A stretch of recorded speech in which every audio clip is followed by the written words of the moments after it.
From being hung in a bathroom for 100 years to being worth $1 billion, the Mona Lisa has become the most famous woman on earth. Though the actual reason behind it has less to do with the painting and more with the theft of the painting. But before that, a little background of the story.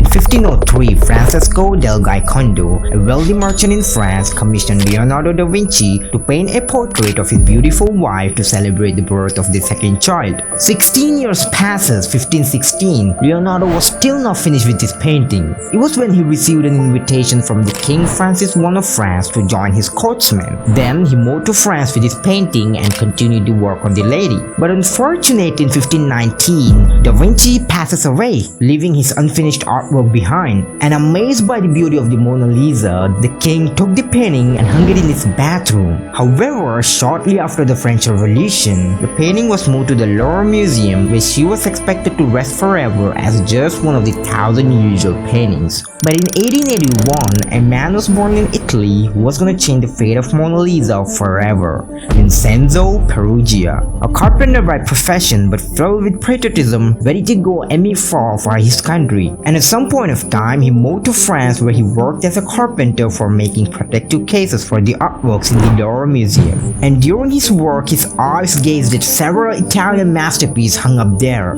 However, when he looked at the Mona Lisa, a fire of patriotism ignited in his heart. He could almost hear his homeland calling, "This masterpiece belongs to us." He then set his mind on a noble quest to bring the artwork back to his homeland. During his work at the Louvre, he learned how the things in the museum worked, including how the artworks were kept secure, what happened after hours, and what's the best time to steal the painting. And once his work at the Louvre was completed, he began planning the heist and put his plans into action. One day on a busy afternoon Sunday, Vincenzo enters the museum and spends the whole night inside. The next day on Monday, the Louvre was closed for maintenance. This provided Vincenzo with the perfect opportunity to steal the Italian masterpiece. He dressed in white smock to blend in with the museum workers and then made his way to the gallery where the Mona Lisa was hung. For the context, the Mona Lisa was relatively a small painting, measuring just 30 by 12 inches, and was secured in a glass frame made by Vincenzo himself. And that's what made him choose Mona Lisa among all other Italian artworks out there.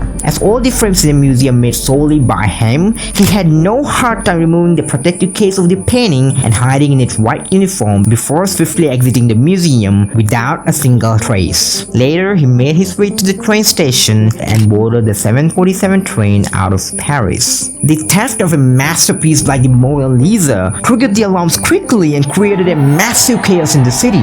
But that was not the case. You see, at that time, the Mona Lisa was not as celebrated as how she is today. It was so overlooked that it took 28 hours to even notice that the painting was actually missing. And it was first noticed by the visitor who came to the museum to photograph the gallery. The guards initially assumed that the painting had been taken to the maintenance or the inventory rooms, but after a few hours, it soon became clear that the Mona Lisa had been stolen. Soon, the alarms were raised and the French police immediately jumped into action. The museum was closed for investigation, checkpoints were set up on roads out of Paris, cargo was checked, and boats and trains leaving the country were also searched for the missing painting. But the Mona Lisa has been already gone. The disappearance of the painting sent shockwaves around the globe, dominating the headlines and sparking a frenzy in newspapers worldwide. On the other side of the story, Vincenzo never actually left Paris. He took the Mona Lisa to the boarding house where he was living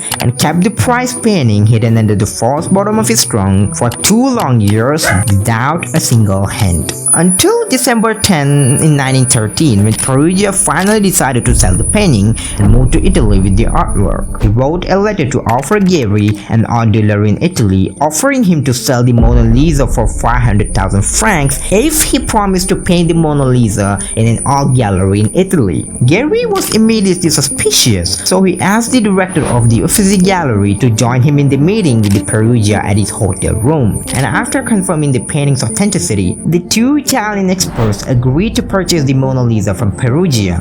This filled Peruggia with joy, as his quest to return the painting to to his homeland was finally complete, but his happiness was soon snatched away when the two men secretly informed the police, leading to his arrest. Later, after the trial, Vincenzo pleaded guilty, claiming his sole intention was to return the painting to his homeland, Italy. Although he was sentenced for a year in prison, the Italian people viewed him as a national hero rather than a mere thief. And following a successful appeal, Perugia was finally released after just 7 months in jail and celebrated as a national hero. Meanwhile, the Mona Lisa was exhibited throughout the Italy, traveling to several cities and allowing countless people to see it, before being sent back to France as a symbol of friendship between the two nations. There, it was reinstated at the Louvre, once again marking the beginning of his rise to fame as the most celebrated artwork in the world. As time passed by, Vincenzo's story may have faded from the memory, but his impact made the Mona Lisa the most famous painting in the world, with millions of the people visiting the Louvre in packed crowds just to catch a glimpse of a mysteriously smiling lady.